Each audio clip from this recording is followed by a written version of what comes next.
너희를 위하여 보물을 땅에 쌓아두지 말라. 거기는 종과 동목이 해하며 도둑이 구멍을 뚫고 도둑질하느니라. 오직 너희를 위하여 보물을 하늘에 쌓아두라. 거기는 좀이나 동목이 해하지 못하며 도둑이 구멍을 뚫지도 못하고 도둑질도 못하느니라. 내 보물이 있는 그곳에는 내 마음도 있느니라. 눈은 몸의 등불이니 그러므로 내 눈이 성하면 온몸이 밝을 것이요 눈이 나쁘면 온몸이 어두울 것이니 그러므로 내게 있는 빛이 어두우면 그 어둠이 얼마나 더하겠느냐. 한 사람이 두 주인을 섬기지 못할 것이니 혹 이를 미워하고 저를 사랑하거나 혹 이를 중히 여기고 저를 경히 여기리라. 너희가 하나님과 재물을 겸하여 섬기지 못하느니라. 그러므로 내가 너희에게 이르노니 목숨을 위하여 무엇을 먹을까 무엇을 마실까 몸을 위하여 무엇을 입을까 염려하지 말라. 목숨이 음식보다 중하지 아니하며 몸이 의복보다 중하지 아니하냐. 공중의 새를 보라. 심지도 않고 거두지도 않고 창고에 모아들이지도 아니하되 너희 하늘 아버지께서 기르시나니 너희는 이것들보다 귀하지 아니하냐. 너희 중에 누가 염려함으로 그 키를 한 자라도 더할 수 있겠느냐. 또 너희가 어찌 의복을 위하여 염려하느냐. 들의 백합화가 어떻게 자라는가 생각하여 보라. 수고도 아니하고 길쌈도 아니하느니라.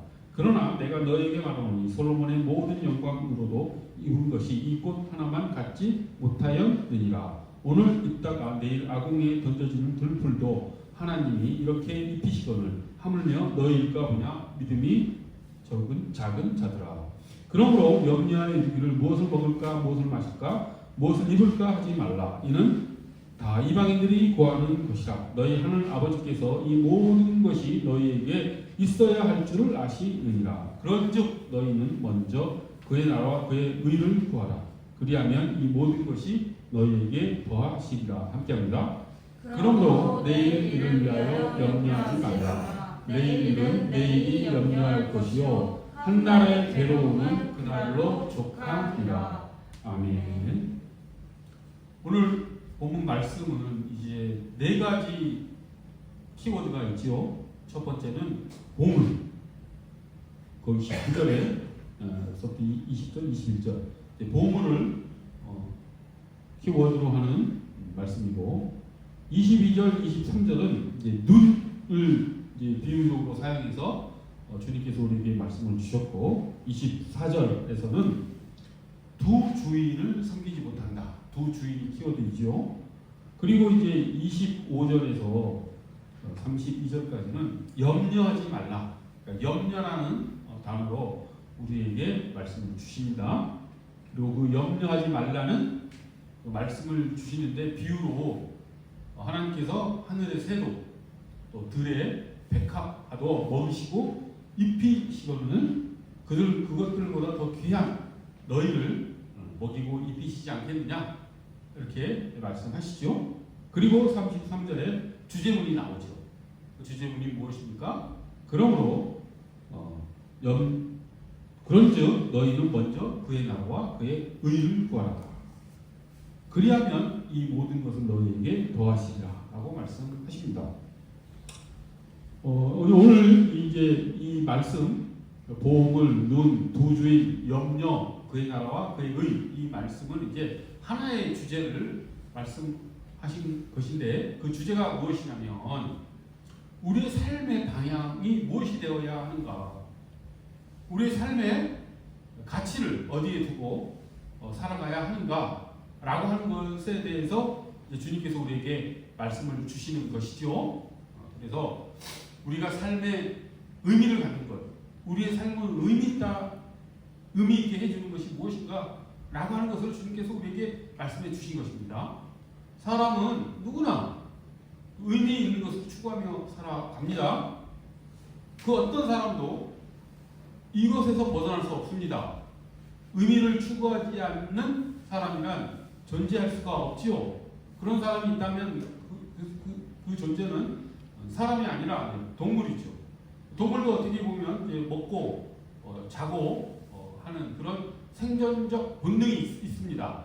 근데 인간은 그런 생존적 본능을 넘어서 존재의 의미, 삶의 의미를 찾아가는 그런 존재이죠.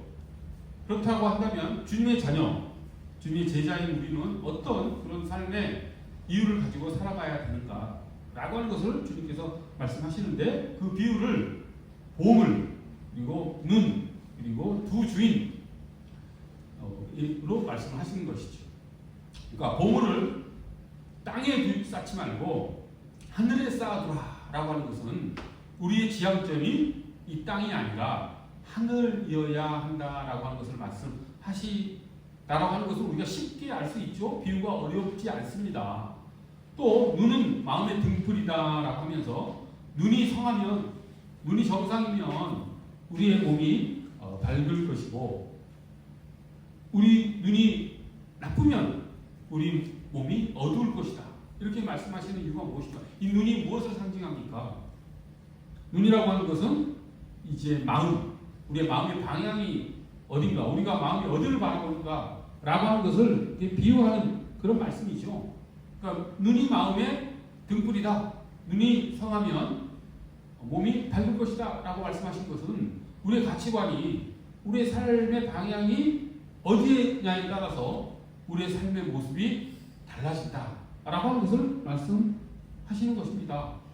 그리고 나서 예수님께서도 이제 두 주인을 섬기지 못한다. 하나님과 재물을 동시에 섬기지 못한다.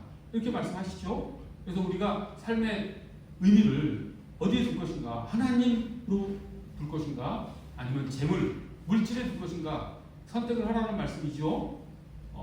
그러니까 주인이라고 하는 존재가 우리의 삶의 의미가 되는 것이고, 우리가 살아가는 이유가 되는 그런 존재가 주인이지 않습니까? 주인이 시키는 대로 종은 해야 되지 않습니까? 그러니까 그 주인이 누구냐에 따라서 우리가 추구하는 것이 달라지지요. 그런데 하나님께서는 하나님을 주인으로 삼을 것이냐, 물질, 재물, 돈을 주인으로 삼을 것이냐, 양자택일을 우리에게 말씀하시죠. 우리의 삶의 방향을 확실히 해라라고 말씀하십니다. 그리고 나서 이제 주님께서 우리 삶의 방향을 이제 하늘의 복을, 그리고 밝은 눈을 가지고 하나님을 바라보고, 돈이 아니라, 물질이 아니라, 세상이 아니라 하나님을 주인으로 삼아 살아가라라고 말씀을 하시면서 뭐라고 말씀하십니까? 25절에 그러므로 라고 말을 하시죠. 그러므로, 그러니까 우리가 보물을 하늘에 두고 하나님을 주인으로 모시고 밝은 눈을 가지고 살아가므로, 그러므로 하나님이 우리의 주인이심으로 우리가 하늘을 바라보며 살아가므로, 그러므로 염려하지 말라라고 말씀하십니다. 하나님이 우리의 주인이시기 때문에 우리는 염려할 필요가 없다라고 말씀하시지요. 그러면서 비유를 들어서 염려하지 말라는 이 말씀을 아주 상세하게 말씀하십니다. 이것도 어려운 비유는 아니죠. 하늘을 나는 새를 주님께서 우리에게 바라보라 하라고 말씀하시고, 들의 백합화를 생각해보라 하라고 말씀하시죠. 바라보고 생각해보라. 자연에 있는 존재들도 하나님께서 입히시고 또 먹이시는데 너희가 뭐냐? 그러면서 꾸짖음도 하십니다. 믿음이 작은 자들아. 이 말은 무슨 말씀입니까? 우리가 염려하며 살아가는 존재인 것을 주님께서 아시고 그러지 말라라고 하는 것이죠. 그러니까 우리의 실존은 염려하며 사는 존재라는 것입니다. 주님께서 그것을 아시기 때문에 믿음이 작은 자들아라고 꾸짖는 말을 덧붙이신 것이죠.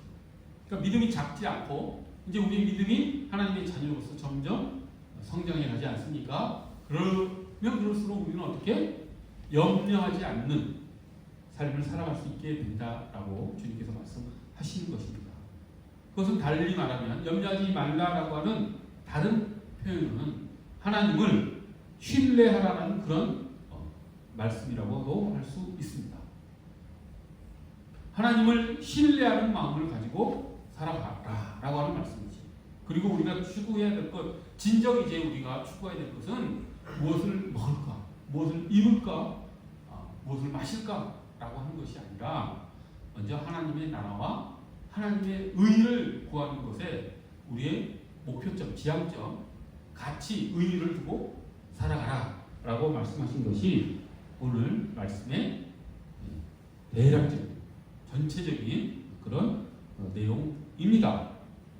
그래서 이제 이 내용들을 조금씩 이제 세부적으로 살펴볼 텐데 먼저 우리가 보물을 땅에 쌓지 말라라고 하는 이 말씀을 우리가 이제 받았습니다. 그런데 보물을 땅에 쌓지 말라라고 하는 말씀에 구체적인 좀 더 실제적인 의미는 무엇인가 우리가 생각해 볼 수 있습니다. 그런데 우리가 보물을 땅에 쌓지 말라라고 하는 이 말씀을 오해해서 들을 수 있습니다. 이거를 자칫 잘못하면 이렇게 들을 수 있죠. 보물을 땅에 쌓지 말라. 사유재산을 소유하지 말라. 어떤 물건에 대한 소유도 갖지 말라. 이렇게 생각할 수 있는데 그건 잘못된 생각입니다. 성경에는 그 어디에도 자기 재산을 소유하지 말라. 공산주의가 주장하는 그런 사적 재산을 소유하지 말라. 물론 이제 공산주의에서 말하는 그 사적 재산이라고 하는 것은 이제 생산재나 이런 경제학에서 말하는 그런 개념의 사적 소유겠지만 생산 수단에 대한 사적 소유겠지만 그런 것까지도 성경에서는 이렇게 사적으로 소유하지 말라라고 하는 그런 말씀을 성경에서 하고 있지 않습니다. 그래서 우리가 보물을 땅에 쌓아놓지 말라라고 하는 이 말씀을 어떤 사적 소유를 하지 말라라고 하는 그런 말로 듣지 말아야 되겠다라고 하는 것 하나. 그다음에 두 번째, 이게 이제 가장 크게 오해하는 부분인데 보물을 땅에 쌓지 말라라고 해서 저축하는 것, 보험 드는 것 이런 것까지도 하지 말라라고 말씀하신 것도 아니라는 것입니다. 잠언에 보면 잠언 6장에 보면 말씀이 있죠. 어떤 말씀이 있습니까? 개미들을 본받으라. 개미들이 겨울 양식을 위해 열심히 일하지 않느냐라고 하면서 개미들의 그 부지런함을 우리에게 본받을 그런 어떤 사례로서 주님께서 말씀하시죠. 저축의 그 어떤 가치를 인정하신 것입니다. 그러므로 우리가 보물을 땅에 쌓지 말라는 그 말씀을 저축도 하지 말고 보험도 들지 말고 그렇게 살으라. 미래에 대한 계획을 하지 말고 살으라 라고 하는 말로 들어서는 안 됩니다. 그 다음 세 번째 또 오해할 수 있는 생각이 어떤 거냐면은 금욕주의로 이 말씀을 받는 것이죠. 즉 보물을 땅에 쌓지 말라라고 하는 것을 이 땅에서 어떤 즐거움이나 어떤 쾌락을 즐기며 살지 말라라고 하는 말씀으로 들어서도 안 된다라고 하는 것이죠. 성경은 항상 또 이것을 확실하게 하기 위해서 우리에게 또 말씀을 주시죠. 디모데 전서에 보면은 하나님께서 우리에게 주신 것은 버릴 것이 없다. 그것은 하나님에 의해서 선하게 사용되면 버릴 것이 없다. 이렇게 하나님에 의해서 선하게 사용하면 받을 것이 없다. 이렇게 이게 또 말씀하십니다. 그러니까 우리가 하나님이 주신 것을 받아서 그것을 기쁘고 즐겁게 누리는 삶을 사는 것 자체를 거부하는 금욕주의를 지금 여기에서 말하는 것도 아니라고 하는 것. 그것을 기억했으면 좋겠습니다. 그러면 보물을 땅에 쌓지 말라라고 하는 것, 하늘에 쌓아야 할 보물은 과연 무엇인가? 이렇게 이제 우리가 정답을 찾아야 되겠죠. 오해를 제하여 버렸으니 오해가 무엇이었습니까? 사적 소유를 하지 말라 이런 말씀도 아니었고 보험이나 저축도 하지 말라 이런 말씀도 아니었고 그리고 금욕주의를 가지고 살아라 라는 말씀도 아니었으면 그러면 보물을 하늘에 쌓는다는 것은 무슨 의미이겠습니까? 하늘에 쌓는 보물 그것이 무엇일까? 우리는 어떻게 하늘의 보물을 쌓고 살아야 되는가? 라고 하는 그런 이제 말씀의 의미를 찾아가야 되겠지요. 그것은 제가 생각하기에는 믿음과 소망과 사랑을 우리가 이 땅에서 점점 더 성장시키며 그것을 가지고 풍성하게 하며 살아가는 것 그것이 보물을 하늘에 쌓는다는 말씀의 의미이겠죠. 또 어떤 의미가 있겠습니까?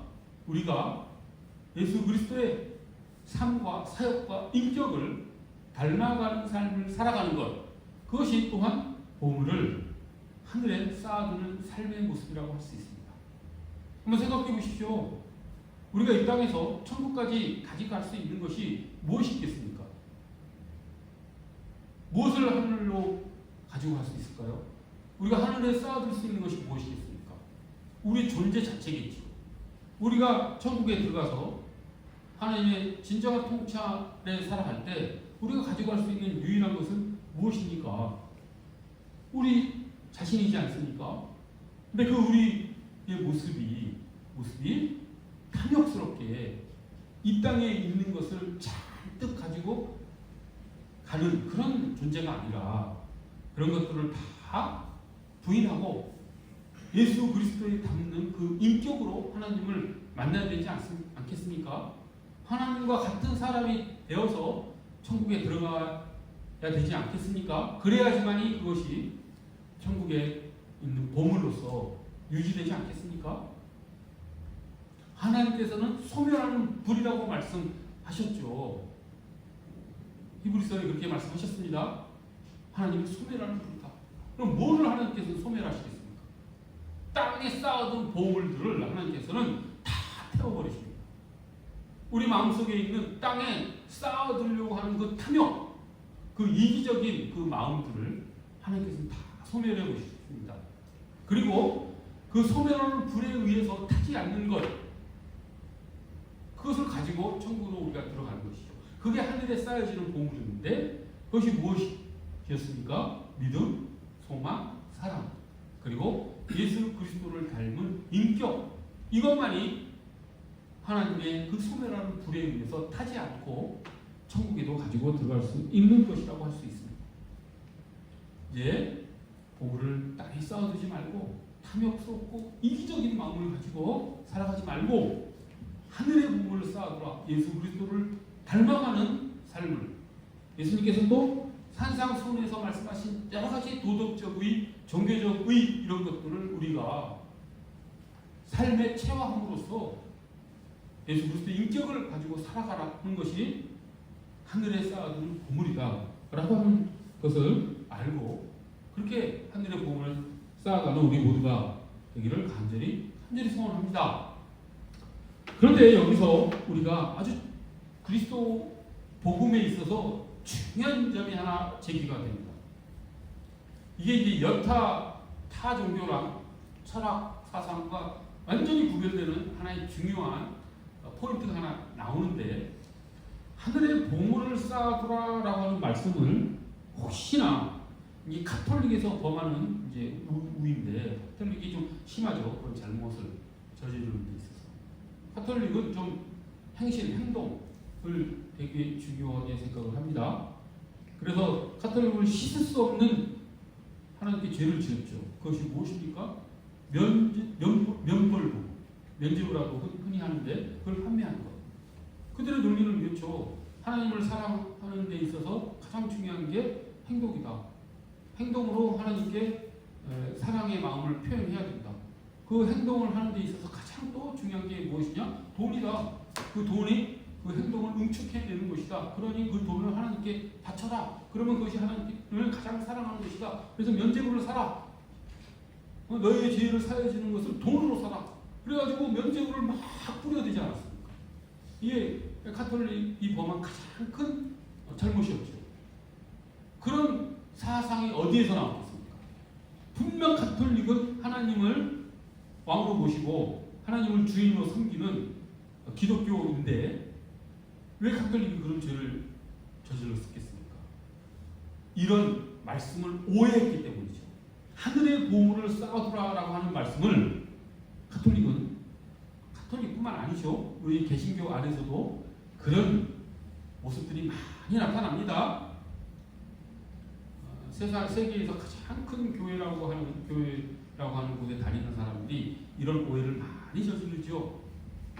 우리 개신교도 분명히 이런 오해에 기반한 잘못된 신앙에 젖어 있는 것도 사실입니다. 그것이 무엇입니까? 공로주의죠. 하늘의 보물을 쌓아두라 이 말씀을 무엇으로 받아들이냐면 내 공로를 이 땅에서 많이 쌓아서 하늘에 가서 그 보상을 받자라고 하는 그런 공로주의로 이 말씀을 오해합니다. 이게 복음과는 전혀 상반되는 그런 신앙의 모습이라고 하는 것. 복음의 핵심이 무엇입니까? 복음의 핵심은 은혜입니다. 값없는 은혜입니다. 예수 그리스도께서 십자가에 못 박혀 돌아가신 이유가 우리가 뭘 잘해서 우리를 위해서 십자가에 못 박히셨습니까? 그렇지 않죠. 무조건적으로 우리를 사랑하셔서 주님께서는 십자가의 희생은 대속 제물이 되신 것이죠. 그 값없는 은혜, 그것이 기독교의 핵심 교리이고 그것이 다른 철학, 사상, 종교와 확연히 다른 점입니다. 공로주의가 기독교 이 사상에 복음에 들어올 틈이 없습니다. 예수 그리스도의 십자가를 바라보면 우리가 그것을 알 수가 있죠. 우리는 그 은혜에 감사하여 우리의 노력을 하는 것이고 우리의 의지를 드리는 것이고 하나님의 말씀에 순종하는 것이죠. 우리가 무엇을 해서 우리가 무엇을 잘해서 하나님께로부터 무슨 보답을 얻는다라고 하는 그런 공로주의 사상이 들어올 틈이 은혜의 보험에는 있지 않습니다. 근데 참으로 안타까운 것은 이런 공로주의 사상이 이 기독교 사상 속에 끊임없이 스며들어오죠. 아주 많이 스며들어옵니다. 우리도 그걸 숱하게 말하고죠. 얼마나 그런 모습들이 많이 있습니까? 내가 뭘 잘해야지만. 참 어젠가 그제 차를 타고 오면서 극동방송을 들었는데 제가 생각하기에는 기도 안찬 간증을 합니다. 어떤 간증이었냐면 어떤 목사님인데 성경을 읽을 때 소리 내어서 읽으라는 것이죠. 눈으로 읽지 말고 소리 내서 읽으면 하나님께 주시는 복이 우성하다는 것입니다. 그거를 성경적 근거까지 들어대면서 이야기를 하더라고요. 그러니까 성경에서 읽으라고 하는 말은 다 소리내서 읽으라는 말을 어원으로 하고 있다. 그러므로 성경 말씀 그대로 성경을 읽을 때는 소리내서 읽으라. 그러면 하늘의 복이 풍성히 내린다라고 하는 말씀을 태연하게 하고 그 방송 진행자도 막 놀라면서 그거를 막 방송을 하더라고요. 중간에 꺼버렸는데 이게 대표적인 공로주의입니다. 그게 무슨 게 그 이제 어원을 소리내어 읽는다는 말이 이제 구약에 나오는 그 단어들은 다 소리내어 읽는다라는 말이다라고 하는데 이게 조금만 역사적 그 흐름을 알면은 이게 얼마나 무슨 소리인지를 알 수 있는데 이게 무슨 소리냐면 그 어거스틴이 이제 암브로시오라고 하는 걸 스승으로 이제 삼는데 어느 날 어거스틴이 암브로시오가 성경을 보고 있는 방으로 들어갔대요. 그리고 깜짝 놀랐답니다. 왜 놀랐냐면 성경을 읽는데 아무 소리도 내지 않고 그냥 소리 없이 읽는 것을 보고 깜짝 놀랍니다. 왜냐하면 이제 그 암브로시오랑 그 어거스틴이 5세기 AD 5세기 사람인데 그때까지 모든 사람은 글을 읽을 때 다 소리내어 읽었거든요. 근데 자기 스승 암브로시오는 그거를 눈으로만 읽는 것이죠. 그러니까 구약 성경이 쓰여질 때 책을 읽는다라고 하는 것은 다 소리내서 읽는 거예요. 그러니까 성경은 그렇게 쓰여질 수밖에 없죠.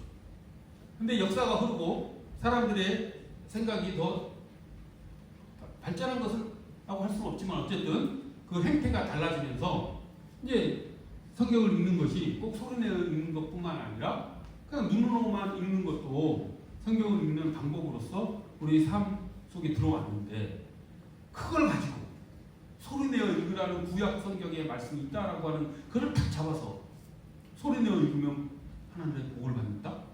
이게 대표적인 공로주의죠. 기도 안차는 말입니다. 그리고 간증을 막 합니다. 성경을 소리내어 읽어서 한 달 되고 두 달이 되면 어떤 현상이 나타난다. 이런 사상들이 기독교 안에 카톨릭뿐만 아니라 개신교 안에 이 기독교 전체에 아주 많이 들어오죠. 카톨릭이 아주 심합니다. 이거 기독교 사상 아닙니다. 기독교 사상의 핵심은 은혜에 있다라고 하는 것, 값없는 은혜에 있다라고 하는 것. 우리는 그 은혜에 반응해서 우리 자유의지를 하나님께 드린다라고 하는 것. 우리 자유의지를 통해서 은혜를 끌어내는 것이 아니라고 하는 것. 이걸 꼭 기억했으면 좋겠습니다. 그렇기 때문에 하늘의 보물을 쌓는다라고 하는 것은 우리의 공로를 쌓는 것이 아니라 하나님께서 우리에게 선물로 주신 믿음을 성숙시켜 나가는 것이고 하늘을 바라보는 소망을 키워나가는 것이고 사랑으로 수고를 하는 것이고 예수 그리스도의 삶과 사역과 인격을 닮아가는 것이라고 하는 것. 감사하는 삶으로 살아가는 것. 예수 그리스도를 더 잘 알아가고 깊이 알아가고 예수 그리스도의 관계를 더 친밀하게 해나가는 것. 그것이 하늘의 보물을 쌓아놓는 것이라고 합니다. 하나님께 주신 은혜에 감사함으로 살아가는 것. 그것이 하늘의 보물을 쌓아놓는 것이라는 것을 잊지 않기를 간절히 소원합니다. 또 주님께서 무엇을 말씀하셨습니까? 보물을 하늘에 쌓아두라. 또 너는 마음에 해당하는 것으로 비유를 하셔서 너는 마음의 등불이다라는 말씀을 통해서 우리가 또 그 눈의 중요성, 즉 우리가 지향해야 될, 우리가 삶의 목적으로 삼아야 될 것의 중요성에 대해서 말씀하시죠. 사람은 누구나 모두에 말씀드렸지만 뭔가를 추구하며 살지요. 눈은 그것을 상징하는 것입니다. 우리가 추구하는 방향, 그것이 눈이죠. 그 추구하는 것이 무엇이어야 되느냐? 그것을 두 주인의 말씀에서 명확하게 하죠. 우리가 추구하는 것이 물질이냐, 하나님이냐, 이것에 의해서 우리의 삶의 모습은 정말 180도 달라집니다. 하나님을 믿는 사람과 그렇지 않은 사람들의 가장 결정적인 차이 중에 하나가 무엇입니까? 세상 사람들은 물질을 자신의 삶의 의미로 알고 살아갑니다. 그렇죠? 부정할 수 없습니다. 그리고 그것을 과시하고 허세 부리고 허영심에 가득 차서 그것을 자기가 소유하면은 마치 자기가 중요한 존재가 되는 것처럼 아주 높은 어떤 명예를 가진 것처럼 살아가지 않습니까?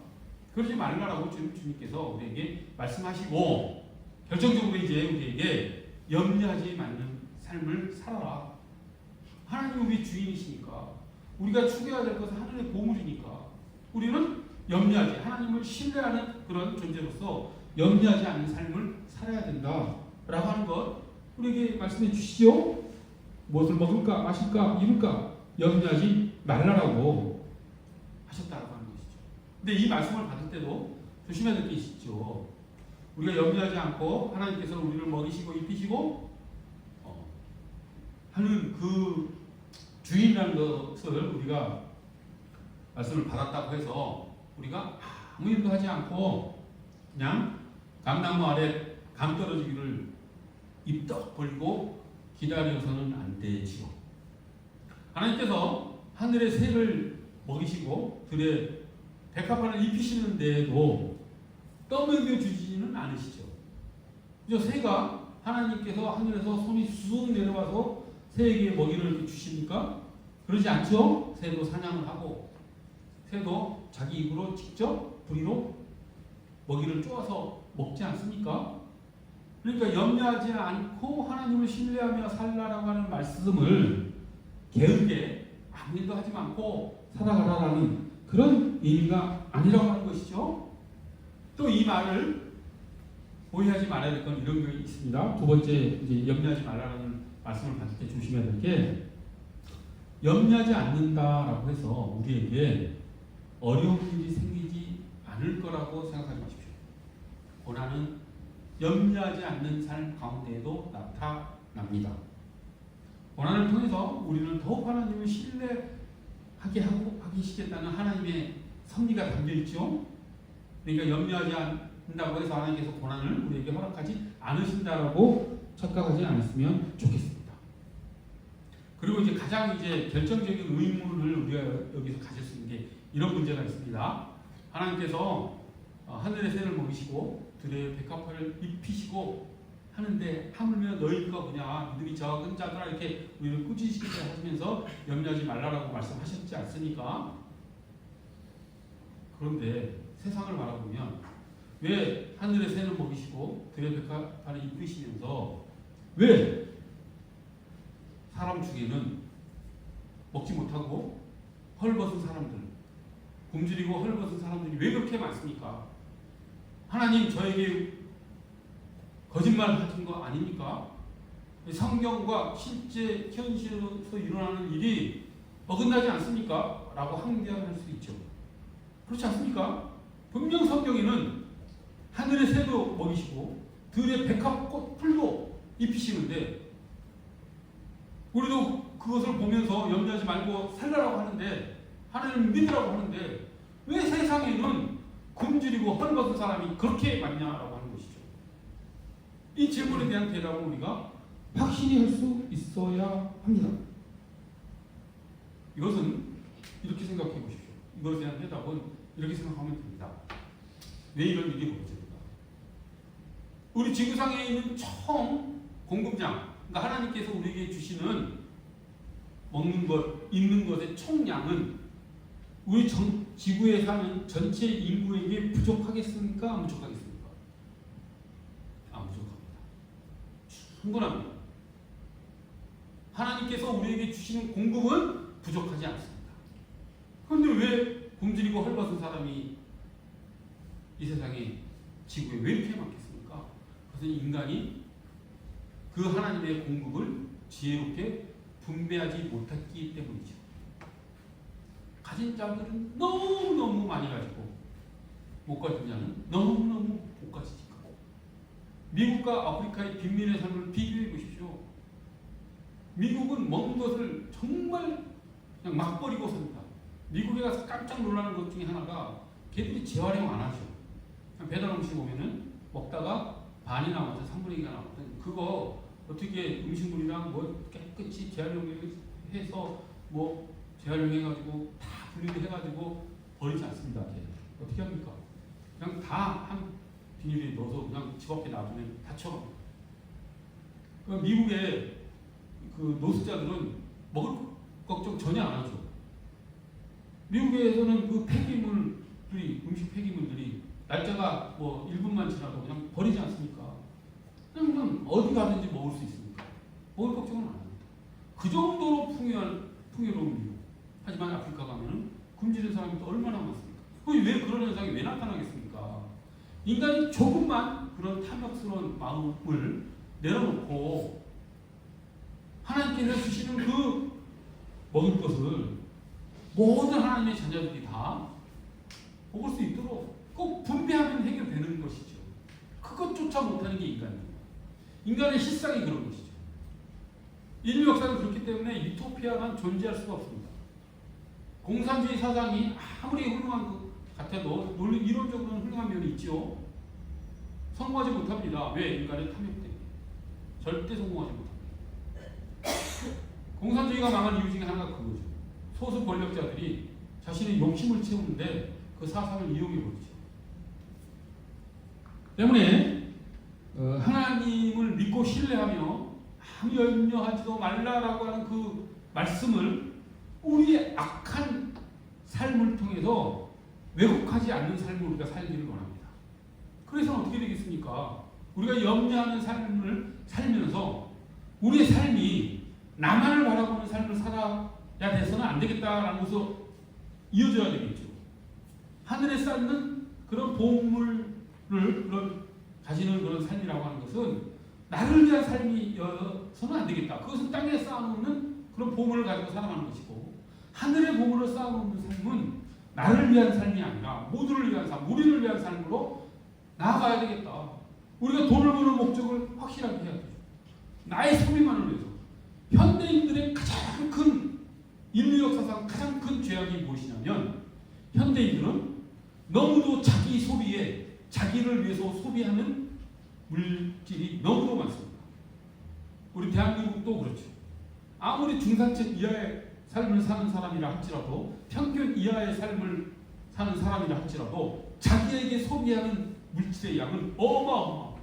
인류 역사상 가장 많은 소비를 자기를 위해서 하는 시대가 오늘날 시대입니다. 그게 대표적으로 그런 탐욕스럽게 살아가는 모습이 땅의 보물을 쌓아놓고 살아가는 것이죠. 그게 염려하는 삶입니다.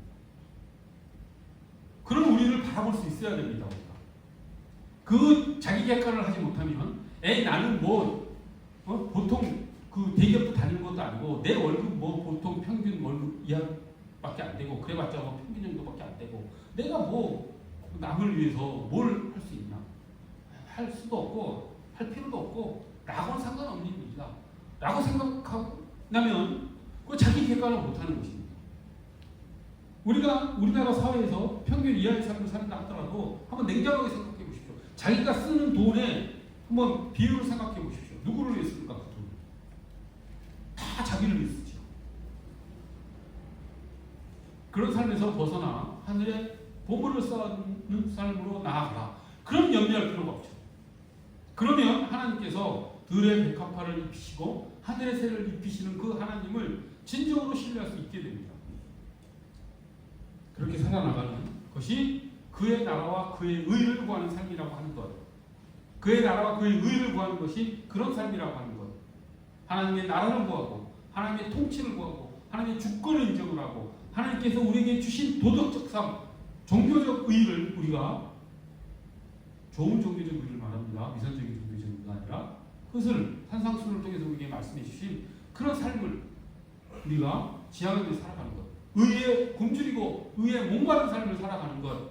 그것이 그의 나라와 그의 의를 구하는 삶이라고 하는 것을 알고 그렇게 살아가기를 간절히 소원합니다. 정리합니다. 우리는 보물을 땅에 쌓아두지 말아야 하고 하늘에 쌓아두어야 합니다. 우리의 눈, 그런 우리 삶의 목적과 이유와 가치가 우리의 삶의 모습을 온전히 결정하는 것이기 때문에 우리의 가치를 확실하게 하고 두 주인 중에서 물질이 아니라 재물이 아니라 돈이 아니라 하나님을 주인으로 모시고 염려하지 않는 삶으로 그리고 하나님의 나라와 그 의를 구하는 그런 삶으로 우리가 나아가기를 간절히 기원합니다. 기도하겠습니다. 거룩하고 자애로우신 하나님 아버지, 우리가 우리의 삶의 모습을 객관화할 수 있도록 주님 저희에게 은혜를 주시고 저희가 얼마나 나를 위해서 살았는지 얼마나 탐욕스럽게 살았는지 우리가 얼마나 땅에 보물을 쌓아두고 살았는지 깨닫게 하시고 하나님 저희가 그것을 회개하고 하나님을 주인으로 삼아 하늘의 보물을 쌓아두고 살아나가는 우리가 모두가 될 수 있도록 하나님 저희를 인도하시고 이끄시고 저희를 지켜 주시옵소서. 감사드리며 예수 그리스도의 이름 받들어 기도드립니다.